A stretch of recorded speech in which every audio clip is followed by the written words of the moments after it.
At the Changjiang supermarket on Casino Boulevard in Flushing, Queens, shoplifting is so rampant that even the live seafood isn't safe. There was this one guy who came to shoplift. He packed 3 lobsters and put them in this bag. And then the claws came out and grabbed them. And then they all fell down.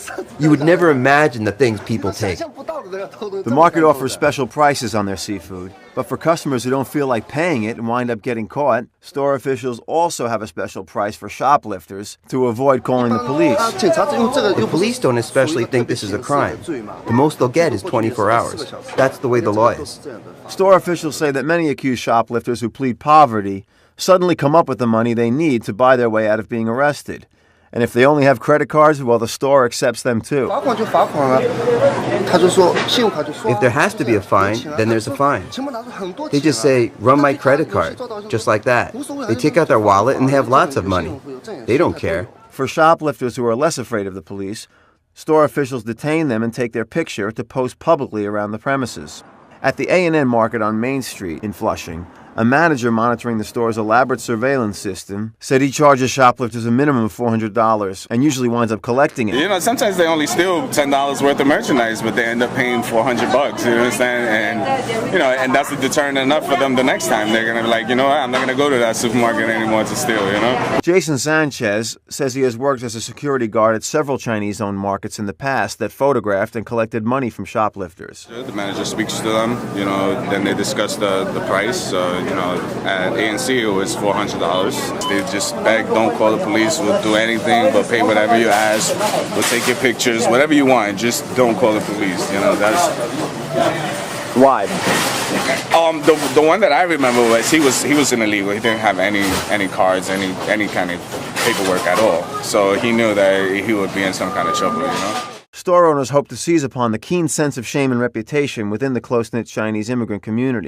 It should be said that all the people shown photographed in this video have merely been accused by store owners and were not able to be reached for their side of the story. And there's no indication that any of them have ever been charged by the police. These walls of shame are prevalent. They can be found in this Chinatown store in Manhattan, which includes names and addresses and social security numbers on some Polaroids, and in this store under the Manhattan Bridge, which has been the subject of complaints from some shoppers who say they have been unfairly detained and searched. The Chung Fat Market in Flushing has a photo gallery along with a poster that announces fines of $500 and $2,000 for repeat offenders. But store officials here say they never really wind up collecting anywhere near these amounts. Officials at this market in Elmhurst, Queens, say they do not demand fines, but they insist that posting photographs does deter thievery. They are worried about their reputation or something, and if they arrest, we must have some employee have a witness, but most of the employees cannot speak English very well. So this is your own way of kind of enforcing the law in a way? I mean, yes, our own way. Some local activists have called the store's enforcement policies unfair. To force another person to pay a few $100, that's extortion. You know, we do have the law in this country that we need to follow.